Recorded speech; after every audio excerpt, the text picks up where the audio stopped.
Karon mag-frosting na lang ta diretso kay lisod na manggod kayo mag-stocking.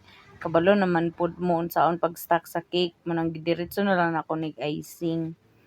Mo na siya oh. Ang color ani niya nga cake is white, all white lang ni siya tapos magbutang lang dayon kog mga cake toppers, mga para ni siya sa principal sa akong igagaw. Ay, shout out day kay Ate Inday Gamay ni Lini Jane Patis Tabares sa pag-order. Salamat kayo ate sa pag-always support sa ako ang small business. Kabalo jud ko nga nisalig jud ka kaayo sa ako and I hope nga wala ka na disappoint sa ako ang gitrabaho. Bitaw ti oy, thank you jud kayo ti.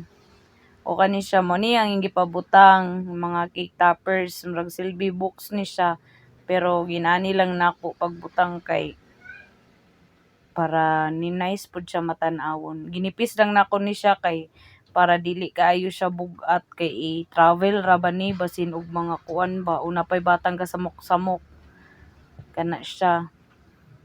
Gi-fast forward lang na nako kay para dili po kayo laay magsiglantaw sa vlog nga ingon ani nga same balik-balik.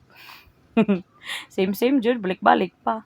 O kani mo ni ako ang gibutang sa kuan notebook ay dili di siya notebook. Libro din na siya libro.